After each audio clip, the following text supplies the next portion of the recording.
are Caucasian, and we've increased completers by 61% in 3 years, and that's because we've made a concerted effort to push kids into programs to what things they are interested in, to where school becomes relevant. I would like to give kudos to our current governor and the man that was running on the other side of the ticket. Both of them didn't have a lot of common, but two things they did have in common: early learning and the expansion of career technical programs.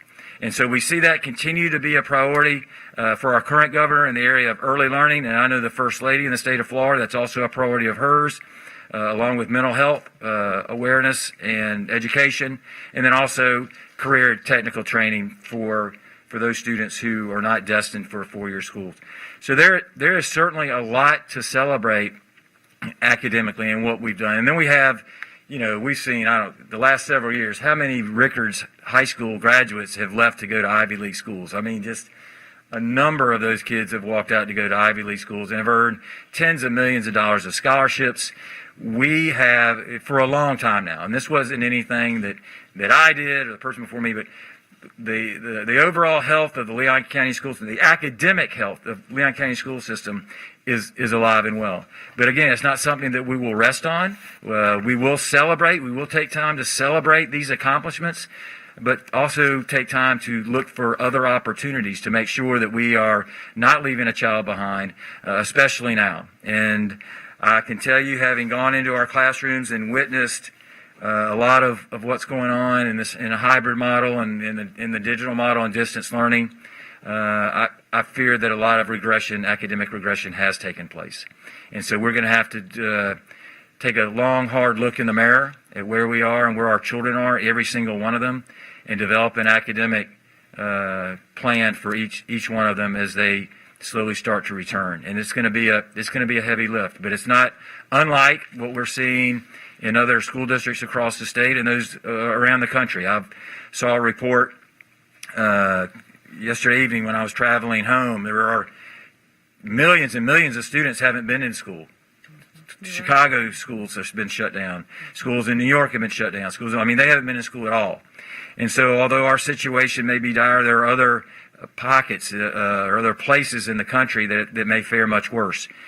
But I do know that, especially for our youngest of children, we have to do a good job of evaluating where they are this spring and developing plans for them moving forward, because that is the most critical time in a child's life.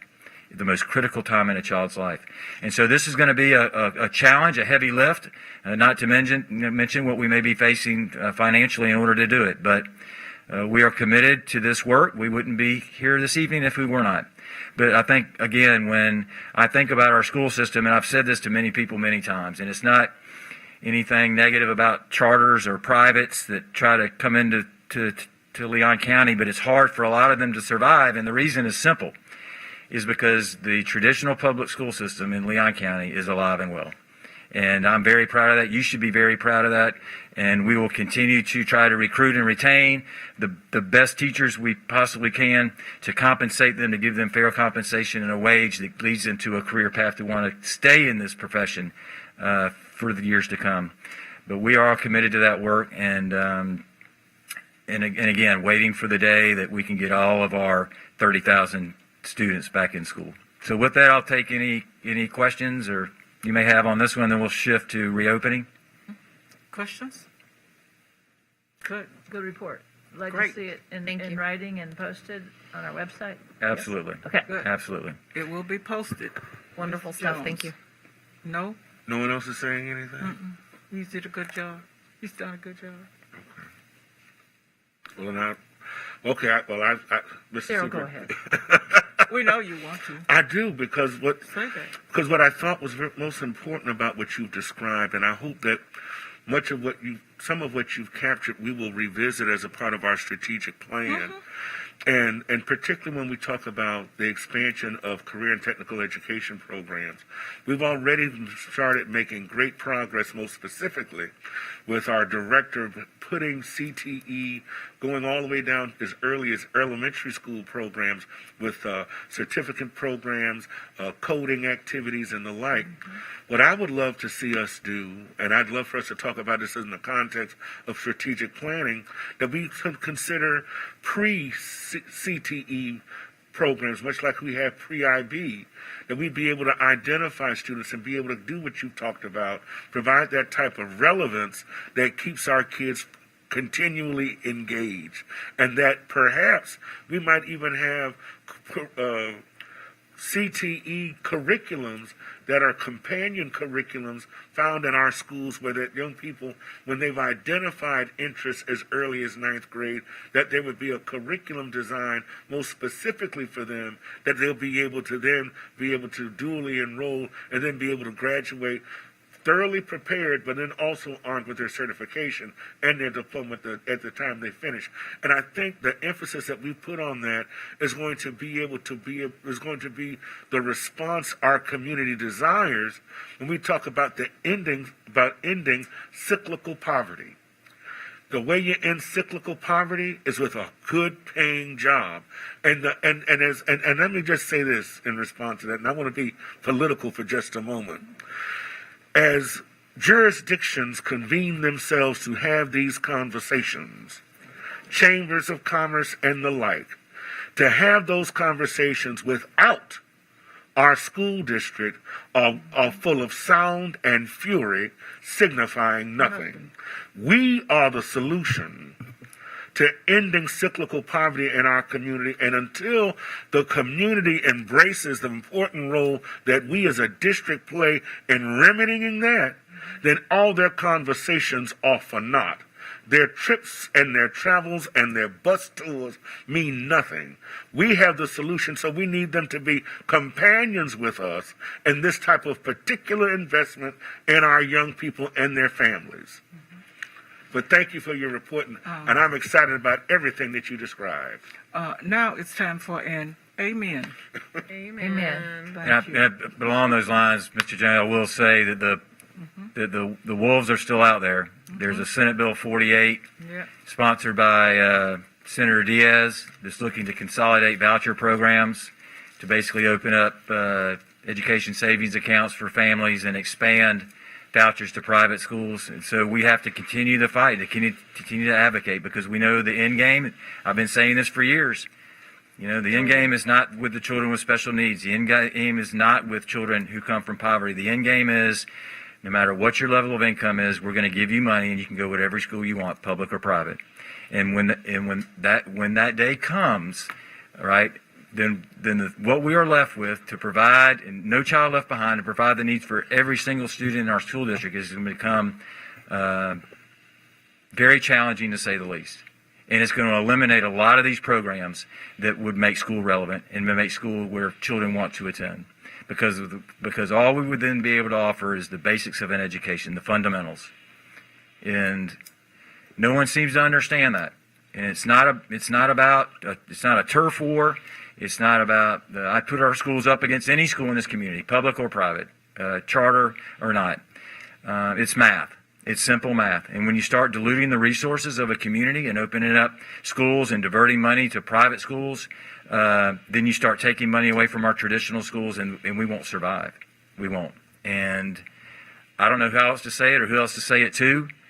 I'll keep yelling for as long as I can yell, but we need help, and we need to solicit people. And again, it's not about what's mine is mine, and it's not about us, wanting a monopoly on the education industry. It's simple exercise in economics and in math. And God bless people who have wonderful ideas for creative educational programs if they want to open a charter school, but not at the expense of the public school system. God bless the people that want to open a private school, whether it's religious-based or not. But it should not be funded on the backs of our traditional public schools. And we have to keep fighting the fight. Yes, we do. Can I add to that fight just for a minute? A lot of times people think that if you put the word private in it, it somehow means it's better, and parents want what they think is going to be best for their child. And so as we spoke yesterday, it is just, we have to let people know what we have to offer, because the things that we offer in our schools are amazing, and you cannot get at most private schools. There are very few private schools that can offer the breadth, the width, the depth that we can. But somehow there's this magic about, I have a voucher and I can go to private school, even if they're not accredited, if the teachers aren't certified. And worst of all in this whole thing, beside the fact that taxpayer money is being used to fund these vouchers, is that there's no accountability. You know, we have accountability every time somebody breathes, it feels like. You know, take this test, take that test, prove this, have this. But all this, you know, taxpayer money is being diverted with no accountability, no tests, not much of anything. So the public really needs to understand that if they want to save our public schools, then we cannot divert all of our tax resources with no accountability to where it goes or what happens to it. So I just want to say amen to what you just said, and that we all join you in the fight to save our public schools. I know you do, and we have a lot of other good people that do as well. And I look, there's not at her high school, there's not a class or a program, anything she wants and or needs is there. Yep. But if we continue down this path, they won't be there. It just won't. It can't. It can't survive. Right. All right, so COVID updates. I'm going to start with, as we usually do, Dr. Cox and the folks from the Leon County Health Department to kind of update us on where our community is and where our school system is in relationship to positive cases and COVID. Okay, great. Thank you, Mr. Superintendent, school board members. So my office has calmed down considerably the last 2 weeks, and that's a good thing. And I'm going to let Coco, y'all know Coco is works for Leon County Department of Health. She's a nurse. She's in charge of school health, and we talk daily, several times a day. Coco, your show. Hi, good evening, everybody. So I want to go ahead and give our report. I was not available, but we had one of our other nurses, Susan Young, speak at the last school board meeting. So I wanted to go give you guys a little bit of the information of where we are with the current Leon County positivity rate, and be also echo where we were 2 weeks ago, because I think we're heading in a good direction. So we want to keep going that way. So currently, and this is the most recent report, this is coming from the Florida Department of Health dashboard, the report as of 2/8. Leon County positivity rate has decreased to 6.95% positivity. 2 weeks ago, this, or I guess on the 26th, was approximately that time, when Susan reported at the last school board meeting, our positivity rate was 8.01%. So we have continued to go down as a community overall in the last 2 weeks, which is encouraging. The other points that I wanted to kind of touch base on that I think are the most interesting to this audience is that we've seen some different information in our school age students. So I want to put this out here as well. So right now in Leon County, the highest positive rate is going to be in the 18 to 24-year-old age group. This is in Leon County, and this would be including our college students. The next highest is going to be the 25 to 34 years of age. So for the 18 to 24, the positivity rate is 28.1%. For the 25 to 34 years, it's 19.7%. Of our school age students, so we're saying an average 5 to 17-year-olds, and this is as of the 2/8 report, there's the 3.46 positivity of our students age 5 to 17 ages, years of age. So I think the other thing that I wanted to touch base on here is that the wait time for a positive test to drop into the state database has decreased as well. So that we're getting a quicker turnaround time, 1.65 days average from the test date to the state reporting time, dropping into our state database. We are at the Department of Health working with the school district, and so we do a lot of self-reporting. So many times when the school age students drop in, the 5 to 7-year-olds, every morning we get a report of that. I would say 90% of the students we already know about because of the self-reporting that is going on from parents and the schools reporting this to our Leon School COVID inbox. We're kind of getting a jump start on it, which has been great. So, hopefully that will continue and we'll continue to have some good numbers here as well as we move forward. I have a question. Yes, go ahead. Scott Mazer indicated there's a new 90-day rule and said it was coming from the health department. I just wanted to understand what that was. Sure, I can speak to that. I don't know that it's new. Basically, the CDC has indicated that if someone has a positive test, so if they have a confirmed positive test, they have a 90-day immunity. The only way we would know for sure is if, again, someone has had a positive test that we can check in the state database. There might have been people that were in a household that didn't test, but they had symptoms.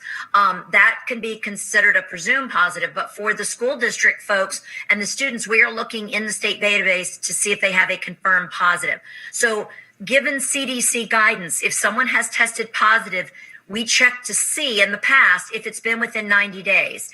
If it's been within 90 days, we follow that CDC guidance that indicates they have an immunity. So if they are exposed to another positive case, they do have immunity against COVID for that 90 days. We refer to it as a golden ticket. Basically, that allows them not to quarantine if they are exposed to a positive case. But we double check those dates and make sure that it is within the 90-day time period. Okay, thank you. So Coco, even though they have a golden ticket, can they still be a character, a carrier? Geez, a character. They're a character, all right. Can they still be a carrier if they're So exposed? CDC has not addressed that. So basically, if someone has had a positive test, they have still stated that the 90-day immunity stands. Okay. There's All a right. lot of more information that's going to be coming out, and I anticipate, with the vaccines rolling out as well, there'll be more information because we have a lot of questions about that. But again, that's what we know right now is that if someone has had it for 90 days, they have the, Right. according to CDC guidance, they have the immunity clause. Right. I am very encouraged to see today, even now that our local Publix supermarkets are going to be offering vaccinations, Walmart, Sam's Club. So I think, we're going to continue to see, hopefully, this thing, more momentum, more vaccines given to our community where we can get our teachers up in line sooner rather than later. Is there a date, Mr. Superintendent, by which you think that might be happening for the community, or Coco at Publix or Walmart? Is there any anticipated date when they'll move off phase one of 65 and above and healthcare workers, or no, not really? We have not been given that information. Again, that's coming from the governor's office. So we are waiting, and as soon as we hear, we will certainly pass that on to you all because I know a lot of people are very excited and hopeful for that time. Absolutely. Okay, thanks. Madam Chair. Yes, Coco, Ms. Strickland. can I ask a question about I think a few weeks ago, correct me if I'm wrong, the window, if you tested positive to stay home, went from 14 down to 10 days. Is that correct? So CDC did change their guidance, and I believe it was, and Dr. Cox, you might be able to tell me exactly when the date was. I believe it was in December that the school board decided to stick with the original guidance in an abundance of caution. You all certainly, as a private business, can take a look at that. The latest guidance, if you decide you want to pursue that, it would shorten quarantine times and isolation times, depending on if people were exposed or had a positive case. You could certainly, look at that as a school board and a private business. Alan, have we discussed, is there any urge Yes, to look at that?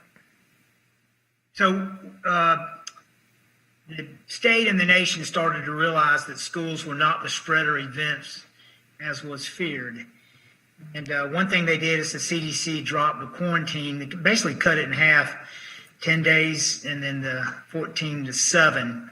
So basically what they said is that you can test a child on the 7th day.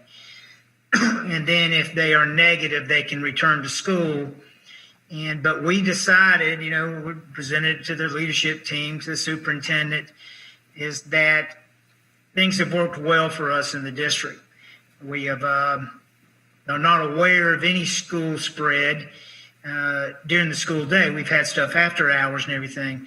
And so we decided to remain on the conservative end and just remain with our 10 or 14 days based on the circumstance. And that's where we are. Can you clarify that? Coco, you want to jump in on that too? On the, Is it- there's the CDC said we can cut the quarantine days in half, but we decided not to do that. We decided to stay with what we've been doing all year, which if a student tests positive, then it's usually 10 days after that because they're already tested positive. If they're symptomatic or they're an exposure case, it's 14 days. And that's kind of that's those quarantine deadline timelines that we look at. So we're at a 10-day. If you have a positive test, you're a 10-day. Yes. If you're exposed and an unknown, you can have 2 negatives within 7 days and go back. Is that correct? No, not well, that's not what we've been following. So basically what they do is they're looking at the PCR test and they say after the 6th day, someone that's been exposed can test. And if they get a negative test, they can still be mindful. They can get off their quarantine, but still be mindful for symptoms, and being aware if anything changes, because it can still be 2 to 14 days post the exposure that someone can test positive. And we are still seeing that. The CDC made that guidance, I guess, to give businesses the option to shorten the quarantine time for people that had been exposed or had tested positive based on studies. But we are still seeing that it could happen 2 to 14 days. And that was my understanding, that's why the team decided to stick with this in an abundance of caution at this time. Ms. Wood? Yes. One thing I remember in that discussion was that you could shorten the time, but you had to absolutely guarantee 6 feet of distance. Correct. And And mask. we decided that we just really can't do that at our schools in every single classroom and have to keep track of one group of students who are quarantined for half the time, one group that's quarantined for another time. It just didn't seem practical, and I believe that's why you all recommended that we stick with our original rules. And Am I correct we on that? discussed the PCR test as well. Remember that, Coco, that, how Some could afford it, some could, right. Some could afford it, some couldn't afford everybody had it. access to it. So we were going to end up with a have and have nots. Right. And so that time we said, everything's worked well for us in this district. Why don't we probably just stay with what we've been doing? And that is where we are right now. We're staying where we were. We're not going with the new findings. That's what I'm hearing, and others are hearing the same. Is that right, Dr. Cox? That's correct. Okay. Yeah, just like we were with essential workers. I mean, by the letter of the law, essential workers, if they stay asymptomatic, can return immediately. But we made a decision that we were going to hold them out 72 hours, give them a PCR test. If the test was negative, then they could come back. So we've taken another layer on top of basically what is what other organizations may or may not be doing. I don't know. I just know what we're doing. Okay. All right. I had some other questions for Dr. Cox if we're finished with COVID. Are we finished with that report? Further discussion on that? Dr. Cox, you or Coco, you have anything else to add, or? Not in regards to COVID. Okay. For me. Go ahead, Ms. Wood. Thank you, Coco. Dr. Cox, I think you were in on the discussion yesterday. We were talking about something that's sort of unknown to people, and they're calling it period poverty. And it has to do with young women not having access to feminine hygiene products.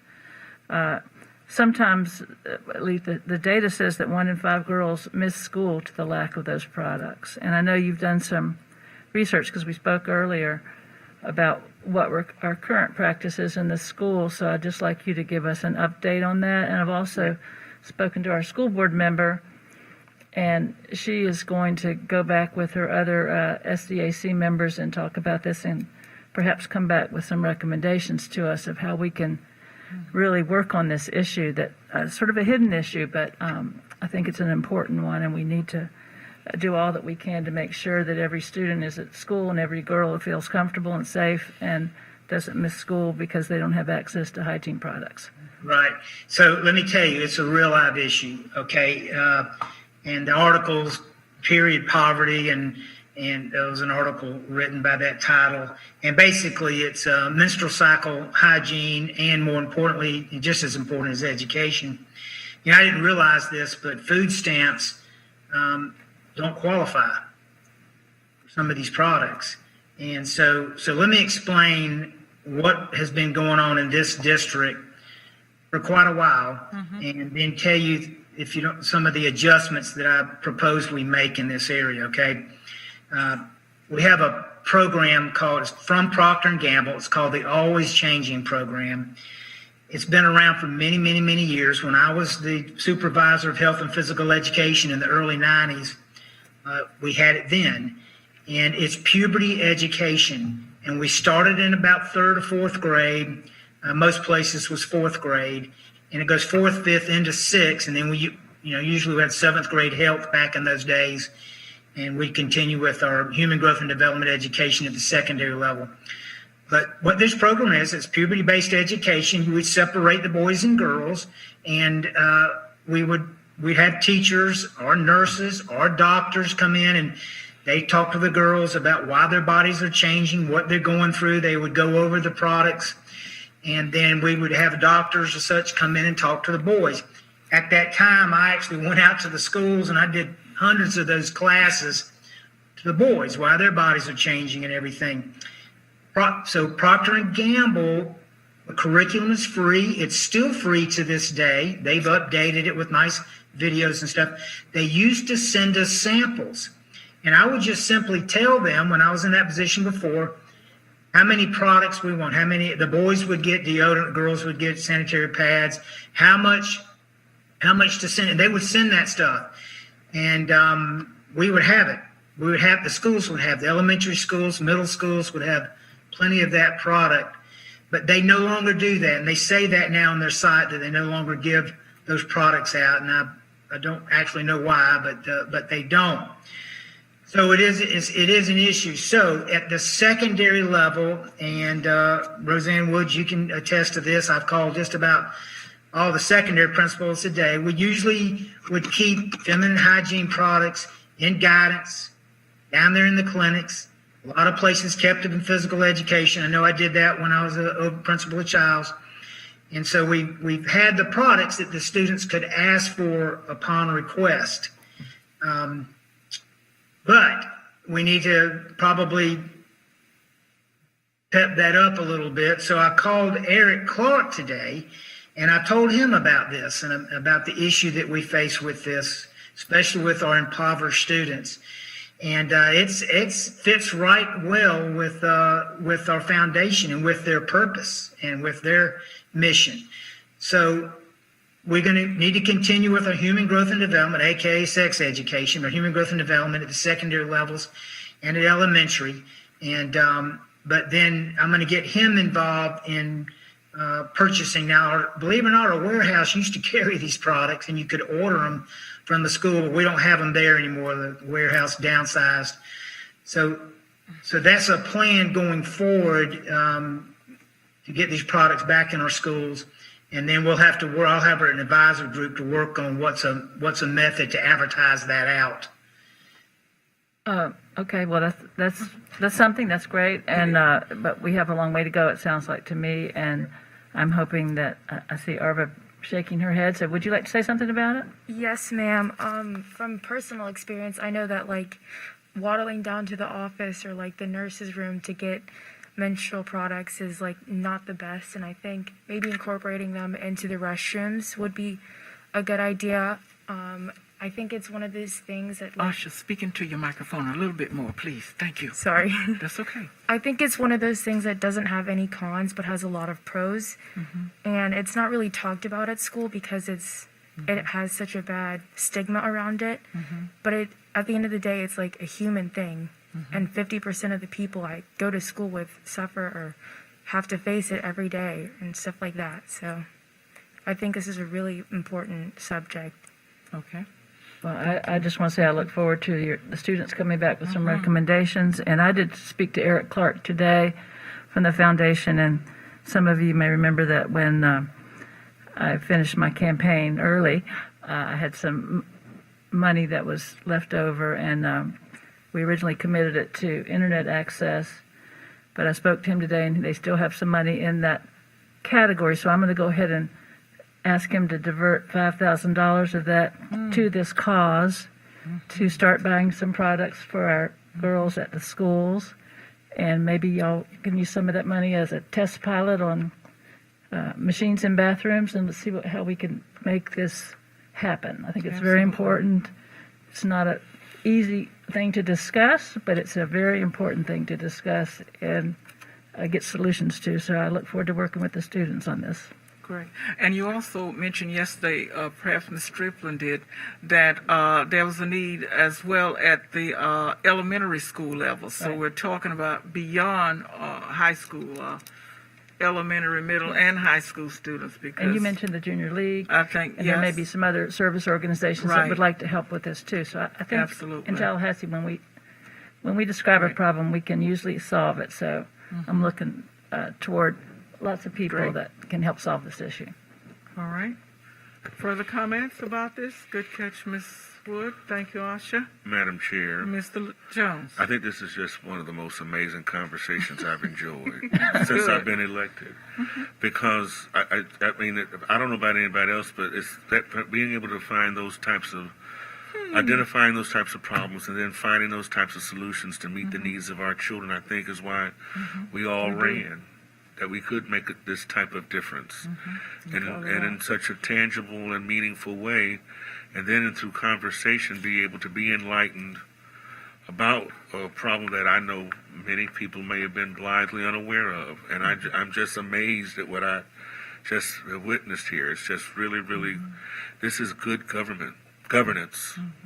And so thank you for this Yeah. effort, It's- and I think it can be something that I know we're not permitted to talk offline, but I do feel empowered to do my part to enlist persons who can support this important effort as well. That's great. And I meant to mention Amaya Wayman, who is a student at Rickards, who made this her project and sort of made me aware of the need for this. So she is excited about moving this forward to a bigger level. She raised money this summer, and she delivered products to PACE School for Girls and Oasis and the Boys and Girls Club. And so now to bring it to the schools and see what we can do to improve at schools, I just want to give a shout out to Amaya and look forward to continue working with her and all of our great students. And I am very Our kids are excited amazing. that Miss Wood is going to take the lead on this project. That makes me You don't want to take the lead on this? well, because but to Arsha's point, really, and I'm kind of over it now. I'm 57 years old, but as even a young married male, it's awkward. It's it's awkward. So imagine for a high school kid or even elementary age or middle. I mean, so yes, this isn't something we need to address Yep. because the last thing we want is our young ladies feeling uncomfortable, awkward, and then suffering because of our neglect and lack of resources to help. So And to get us back where we once were in this county, because I think I remember a time, Dr. Cox, that we did have, I think you mentioned this, a supply that was out there, but times have changed and the need is greater, and to get back there for whatever. And when you've been around a little while, you kind of remember we did that some time ago and it worked when you all were principals. And so great. We look forward to taking care of this and a discussion. That's why we're a great board and a great superintendent. That we are. Dr. Cox, you have anything else? Nope. Okay, I was just going to add, I know the issue of substitute teachers came up in our conversations. We have had a problem ascertaining a proper number of subs to cover our teachers who are either out because of illness, out because of quarantine, or otherwise absent from school. We are working hard with our HR department, with Mr. Shively, and I believe Mr. Shively's on this call. Brett, do you want to jump in to tell the board what we were doing in the area of substitute teachers to try to ensure that all of our schools have subs? Sure. How's everyone doing? Mr. Superintendent, school board members, thank you for letting me speak today. We met as a leadership team last week to discuss some of the strategies to improve sub access within our schools. One of the main things that came to light was creating a process whereby we could establish dedicated subs, at least a base number of dedicated subs at each school.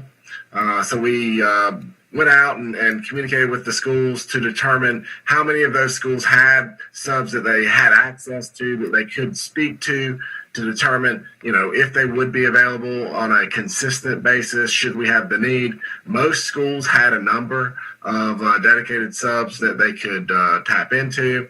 So we got a list of those people. The schools that didn't have those dedicated subs, we then reached out to our sub list to identify dedicated subs. Right now, we're starting with, as I said, with 2 dedicated subs per school. However, at schools that use more dedicated subs than that on a consistent basis, we've indicated that they're more than capable of adding additional numbers to their total. We've also gone out in order to incentivize those subs to come to certain schools that are out there that may not be as desirable from the subs perspective, whether it's across town or whatever. We've assured each sub 7.5 hours a day, so that in the past they may have only been assured 2 hours or 3 hours in the day. Now we've said, okay, if you come to work, you'll get the full day, 7.5 hours. So that's one thing that has helped incentivize those individuals to take these jobs at the schools. We've also reamped or re-upped on our advertisement for subs. We recently posted a sub advertisement on PATS and on Indeed.com that has garnered approximately 81 new applications for our sub positions, and we're busy interviewing those folks and getting those folks on board as soon as possible. One of the other things that we did was we went through, and when we started this process, we evaluated how many subs we had. And our list was comprised of more than 500 subs. But one of the things that we found was that, nearly 200 of those subs weren't subbing on a regular basis. And so we went through and we culled that stack and really decided, okay, who hasn't taken a job with us in a number of years or months, and we've eliminated those that haven't been taking jobs. So we have a more realistic list for schools to pull from. So all told, right now we have a list of about 278 subs that are active. We've got 81 that are in process, and we're adding them every day. So it's still a challenge that we're tackling, but I think we've got a good plan for it. Okay. One quick question. On those subs that you mentioned were not taking jobs with us, why was that? Did they not get called, or what does that mean? Mm-hmm. They're in our system, so they get calls. They just, for whatever reason, and there's many reasons, primary among them right now is the pandemic. Many of our subs are former teachers, maybe they're retired teachers who are older in age, and they don't want to be exposed, for obvious reasons. Mm-hmm. And they've made a conscious decision not to sub at this time. That have indicated to us as we've spoken to them on the phone that, as the pandemic passes, they definitely would love to come back, but they just don't feel comfortable right now. Okay. Who is he? He is the HR Human Resources Director. That's Mr. Shively. Brett Shively is the Human Resources Director. Madam Chair, Mm-hmm. and I don't know if Mr. Shively or Alan Cox answers this question. If a teacher has to quarantine, they're not ill, but they're quarantined because they've been exposed, are they still compensated, or are they utilizing their leave? You want to speak, Brett, to the COVID leave, or you want me to answer that one? Whatever you desire. They are eligible for a one-time 80 hours worth of COVID leave that we pay them. But once they've utilized that 80 hours, they no longer have paid leave and would be responsible to take their own personal leave. The reason I ask this question, because this takes me back to conversations that school board member Rasmussen and I have continued to have regarding a remote working policy. And I think that as we talk about how we can continue to enlist our own capable and existing workforce to be able to meet what we know are the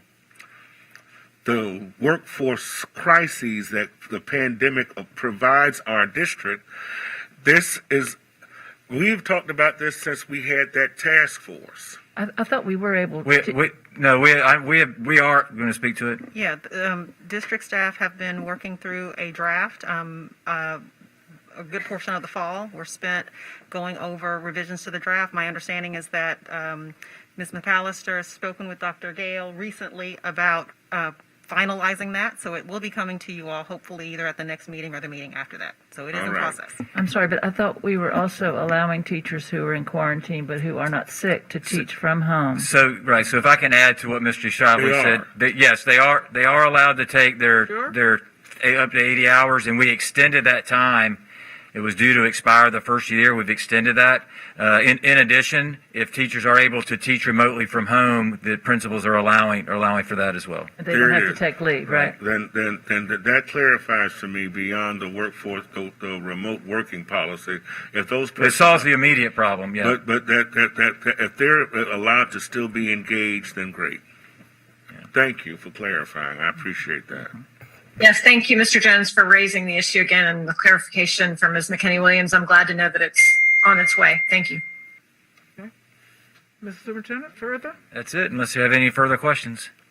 Anyone? I just wanted to say one more thing about the subs, Go ahead. and I can see that you've gone a direction that's probably going to give some relief to schools, but I still would like to hear some sort of recommendations from a principals group about having a number to call at the district to help, because sometimes it's just a scramble. 2 subs aren't enough. You call the whole list, nobody's available, and I just think it would be really good if we had like an emergency sub squad that could go anytime needed, because what we don't want, and I know it happens, is for classes to be combined because they couldn't get enough subs. And Is that not what? I'm sorry. Go ahead, Mr. yeah, I mean, Hussain. you know, to have 2 ones that are dedicated to your school is great. That's Uh-huh. a big improvement, I think. But I just feel we still have some more work to do, and to really have a frank conversation with the principals about what would help them. I know I've had a few conversations, and they were like, "Oh gosh, if we could just have an emergency number to call when we're just scrambling and having to put kids in, you know, gymnasiums." Because we can't cover our kids. We just, and especially during COVID times, we just don't want classes to be combining because they don't have a sub. Madam Chair, and I guess the superintendent and his team will, because I am not entirely aware how this works. Do subs identify themselves as available on a daily basis in the morning or the day before? Is that how they are selected? So we assume that if they're on the substitute list, and I think that's why there was some culling done, unless they've expressed otherwise, that they are available daily. Now, these 2 dedicated subs at each school, and some schools have more than 2, especially the high schools, that will be called in as needed, but it may be every day or every other day. It just depends. So every day, those 2 individuals will go to the principal. Do you need me tomorrow? Yes, I need you tomorrow. Or no, I don't need you tomorrow. So those at least is to start, a step in the right direction, because to Ms. Wood's point, we don't want combining classes and things like that. And we also have an MOU with LESPA to help. But to her point, she's asking for a district number. The bat signal goes out that we're in trouble today. But I guess for me, the process, and this will be, you can answer this for me most simply. So if I've 270 persons available who are on the list, do I call everyone on that list until someone says they're ready, available? Brett, you want to speak to ASOP and how it works? Sure. We have an automated system that we basically enter all of the subs in, and basically what happens is the school calls and lets the system know that they need a sub, and then the system automatically calls everyone on the list. Right, as the vacancy becomes open, or they are aware of the vacancy, it just starts calling the folks, and people can then, answer the call and accept the assignment automated. So in those schools, One other thing to add, I'm sorry to say, is that while we don't have a sub squad, if you will, we do have people in HR who assist with finding subs as needed. So if there's a principal who needs subs and they're not able to find anyone through their staff, Melanie Garrison and her staff in HR, they are constantly calling subs and helping principals to identify folks to help when necessary. okay, perhaps you just answered the question that I was about to ask. For those sites where there is a larger need for subs, do those sites get more than the 2 dedicated subs and so that classes don't have to be combined and such?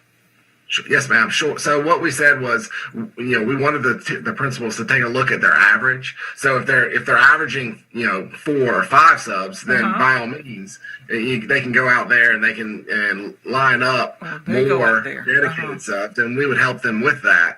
But we wanted to start and ensure that everyone had a base level, and then from there they would look at what they're averaging. Okay. All right. Thank you. Further questions, comments? Good stuff, Thank you. Mr. Superintendent. Thank Thank you all. Thank you. Moving right along. Item 7, items of consent. What is the pleasure of the board? Move acceptance. Move acceptance, second by Rasmussen. who? Rasmussen. Rasmussen. Yes. Questions? Hearing none. All in favor say aye. Aye. Opposes the same. It passes unanimously. Item 18, construction. Is there someone will be I move speaking to that? acceptance. Not okay. It's been Second. moved by Jones, second by Woods. Question? Hearing none. All in favor say aye. Chair, Yes, ma'am.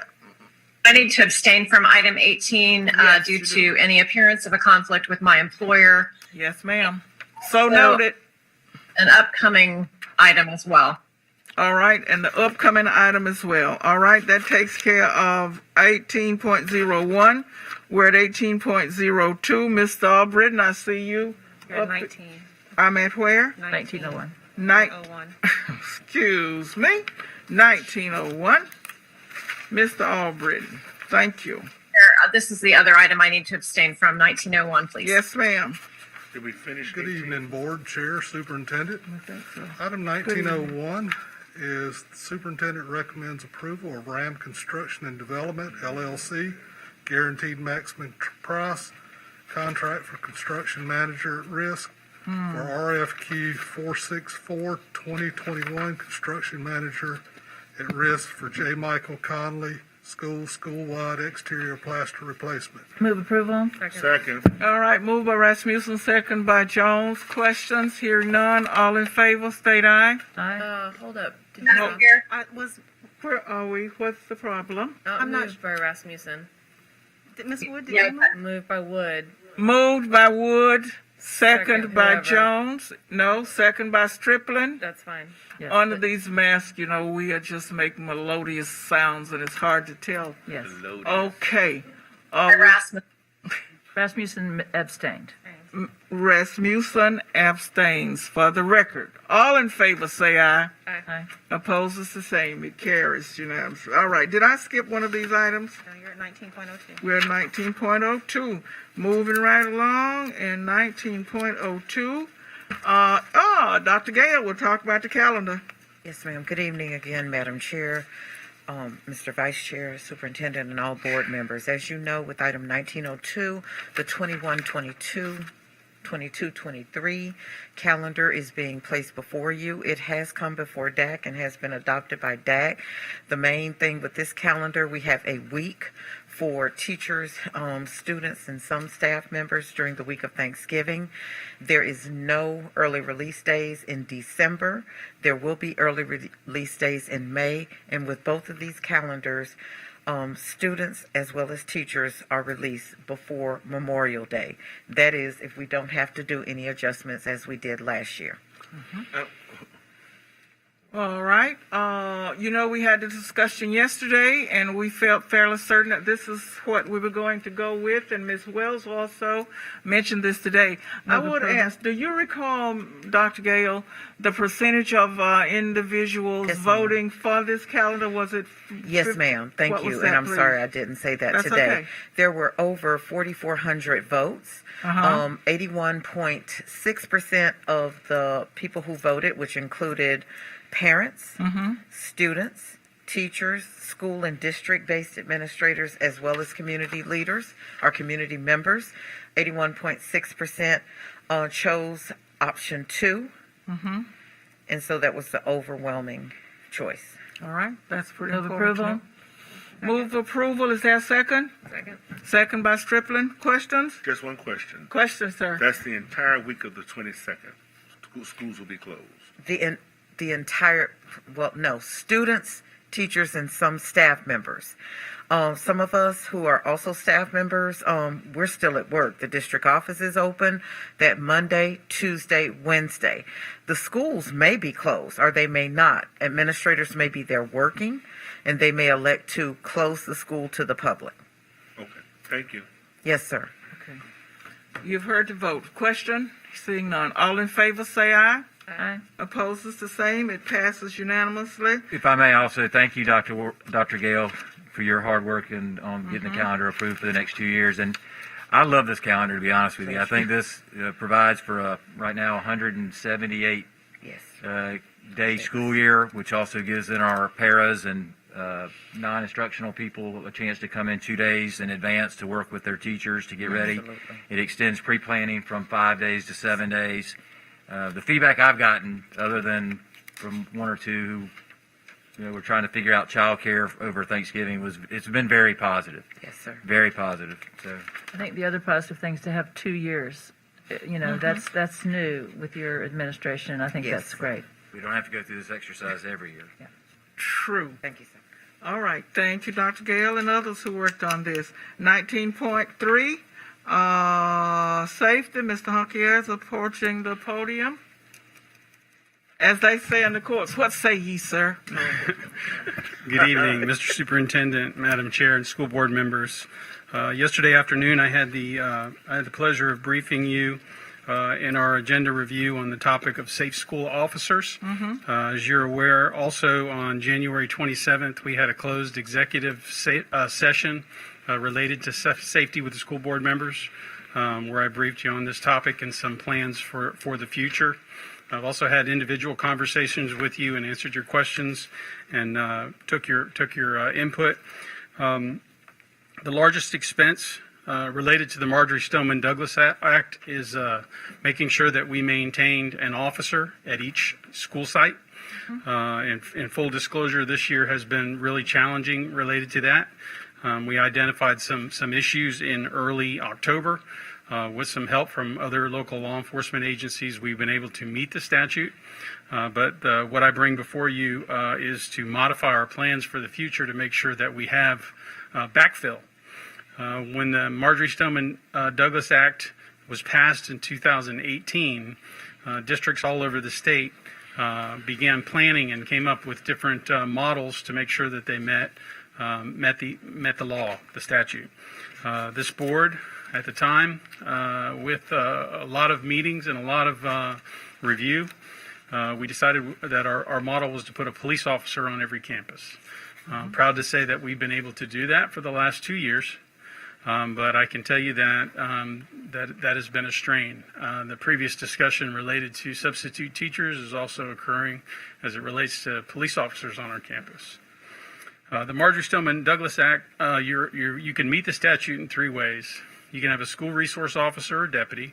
You can have what's called a safe school officer, which would be like an off-duty law enforcement officer, which is what we currently do in our 23 elementary schools.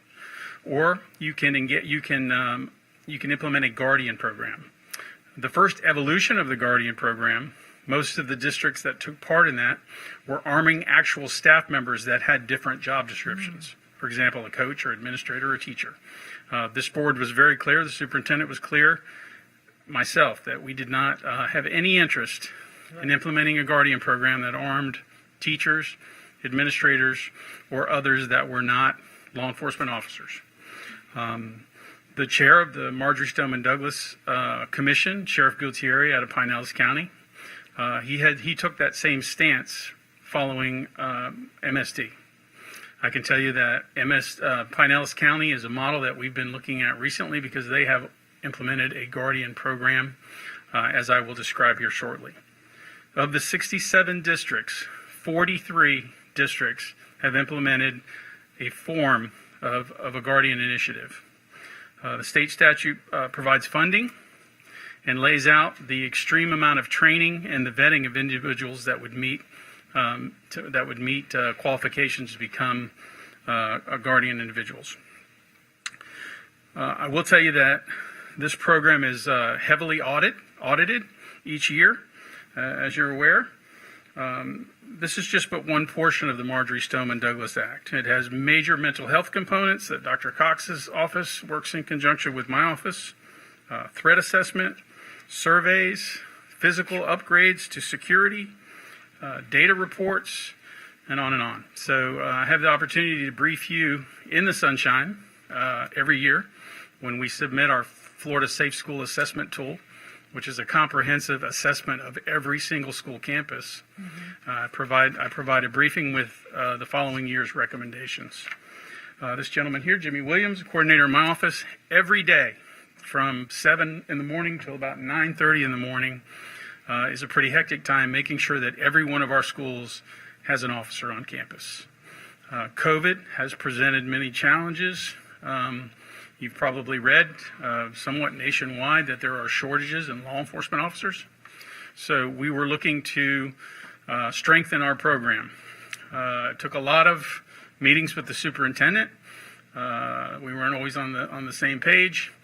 I think he has been able to review all the information at hand, and what we're proposing, we believe, is a very professional alternative that will give us the backfill capability and not leave us vulnerable to a 100% compliance with the statute. And that statute is 1006.12. I had a lot of conversations with our board attorney, and she has guided us in this manner. So the first item before you is a proposal to add language to provide the district the opportunity to use guardians, and that would make us have to change policy 8407 related to safe school officers. And I'll bring up the second one. Can you talk about the training that's involved? Yeah. Yes. So individuals that we have in mind, recently retired law enforcement, first responders, prior military, they have to have a clean background, pass a level 2 clearance. They have to pass a psychological examination. They have to pass initial and regular drug screens. They have to pass 144 hours and then receive regular ongoing training. So it is not, it is a heavy lift. Our model proposes to identify contractors. The reason I say that is in 2019, with the second evolution of the Stoneman Douglas Act, that's Senate Bill 7030, that allows private security companies to use their G license individuals and present them for Guardian training certification from a local sheriff's office. I'm just wondering, and we discussed this, I guess, at length yesterday to include the training and concerns, but have you found, how do you decide about the suitability of officers working in our school sites and the difference that may cause us to have when they worked in the regular community? So what I'll say is we really value our 40-year contract that we have with the Leon County Sheriff's Office and our school resource deputy program. That's primarily in our secondary schools and our special sites. Over the last several years, even before Marjorie Stoneman Douglas, we were hiring officers and rotating different officers in and out of our elementary schools. Okay. So to your question, finding the right fit or the right individual, some of the components in our program gives us the flexibility to move someone if they're not a fit. Good. That's a very rare instance, and we openly speak to our principals daily. and we try to address problems before they get too big. You may have somebody that's new and hasn't been familiar with schools. We do provide them training Right. about our district, but it's pretty rare that we have an issue. But the idea that using multiple different individuals gives you the flexibility to move them around. Good answer. And finally, have you found from your work with the schools that some or most of the schools would request the same individual, consistently? We want Officer Hunkier with us every day. So- He is ours. So the program has kind of normed by itself with using the off-duty individuals that we've had. So you'll have, for example, like 4 or 5 different officers that have sort of adopted a school. It may be where they went to school. It may be in the neighborhood where they live. It may be within a cadre of individuals that they work with, so that they can kind of help with scheduling.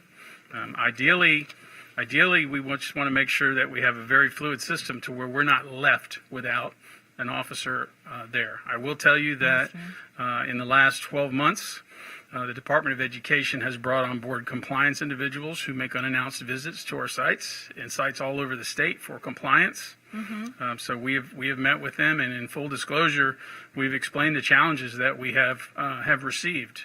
And they ask us, are you using the full extent of the statute that's available? So that's why we bring this matter to the board today. Okay. Thank you. Further questions, concerns? Thank you for your hard work and your attention to the details and the research that you shared with us that it was necessary for you to do to get us to this point, John. We really appreciate that. All right. If there's no further questions, we're ready to vote on this. Move approval. We need who moved it, please? Ms. Strickland moved it. Who seconded? I'll second it. Seconded by Ms. Wood. That helps Ms. Coffee out. Questions? Hearing none. All in favor, say aye. Aye. Opposes? None. Thank you all. Thank you. And One more. we appreciate it. Is At there the next more? item. He has the The next next item, yes. Move approval. Second. All right, discussion. No, you have something you want to say to us about this item, don't you? Madam Chair, I pretty Yes. much blended them together, and I apologize, but they are the same item. Great. They should have been in the reverse order, and I apologize for that, but my explanation carries for both. All right. Then there was a second and approval. Jones, Rasmussen. Questions? Hearing none. All in favor, say aye. Aye. It passes unanimously. Thank you, Thank you, Chief Board. Hunkier. Information items are noted so that you can see them. There are no reports. Superintendent's comments. Briefly, Madam Chair, we have with this wonderful calendar of ours, President's Day off on Monday, February the 15th. Oh, So I'm sure all of our teachers are excited about, and not to mention all of our parents. Also, the annual Tallahassee Community College 2021 Cherry Hall Alexander African American calendar is out, and Okay. 6 of the 12 months are represented by those folks that have been affiliated with our public school system. wonderful.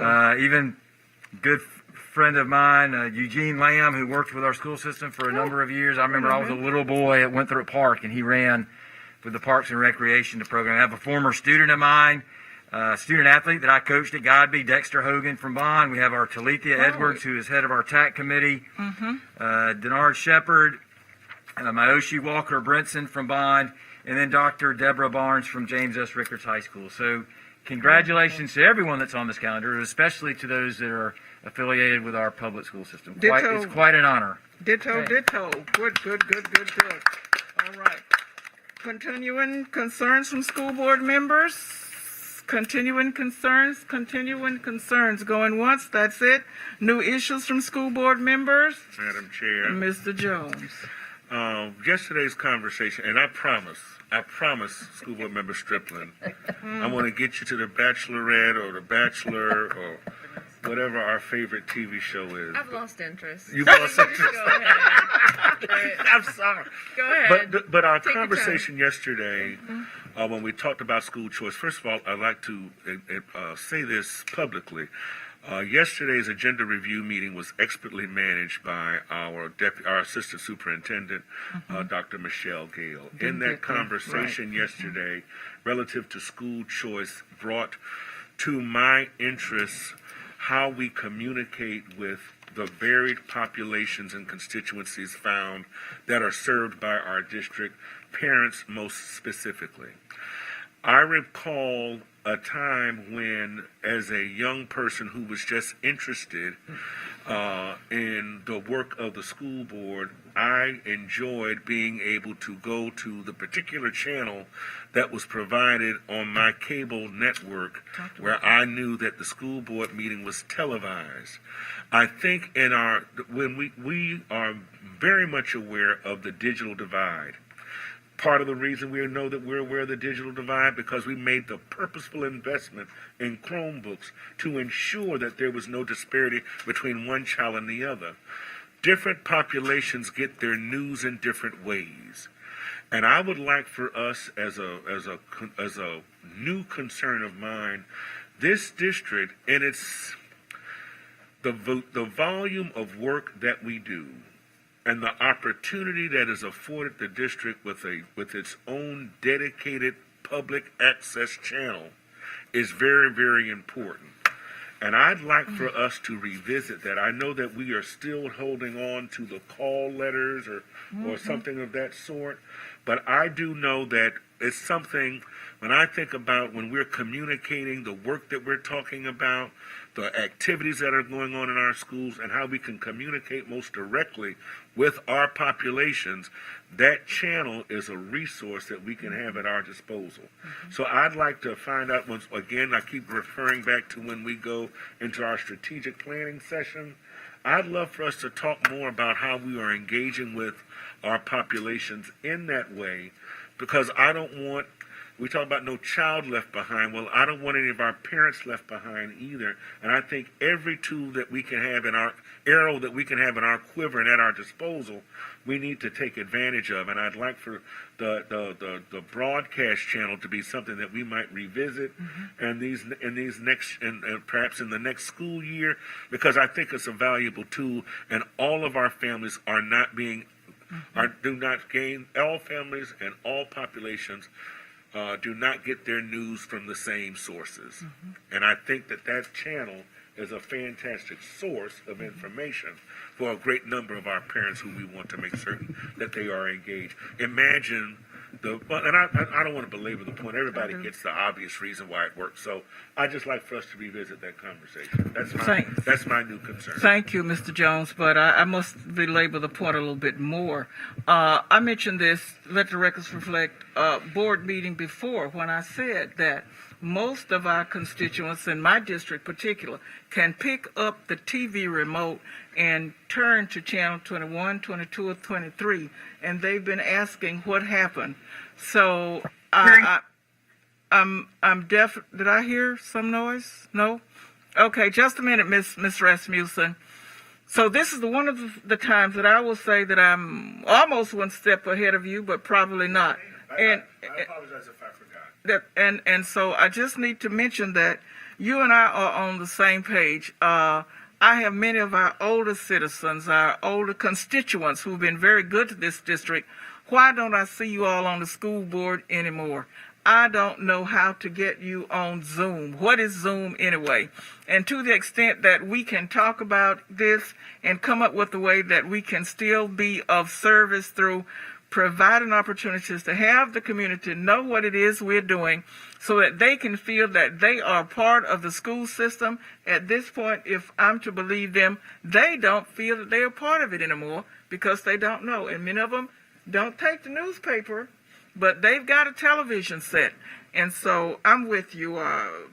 Together, if we could relook this and see what the cost was. I don't know what the other sister governments are doing, but I don't work for them. I don't mean that like that, but I do. I work for these constituents. And so to the extent that we might find a way to get us back on TV, I think it could serve us. And I kind of see that as putting money in the classroom too, because if they know what we're doing with their children, then that's money in the classroom. And it's not intended to be self-serving, No. Ms. Bowen. No. I'm not even talking about our school board meeting, but the resource of information I think about my own great grandmother. who was my first teacher while my mother was in college. I was raised by my great-great-grandmother. My great-great-grandmother, if she had me now, would not find out information from the different types of templates and portals that we use to communicate, but she would be able to find out, but particularly when that thing just scrolled and rolled. Right. Well, Daryl's got a such and such going on, and the school, and to be able to see the school, I just think it's a wonderful resource, and it helps to communicate to populations who deal with digital disparity. Yeah. Period. Okay. So, Ms. Rasmussen, are you speaking at this point? I'm here, but I heard the noise that you heard, but it wasn't me. So I'm happy. Okay. So somebody's in pain. Well, we're going to take them out of pain, because at this point, unless there is more business to come before this board, hearing none, we are adjourned.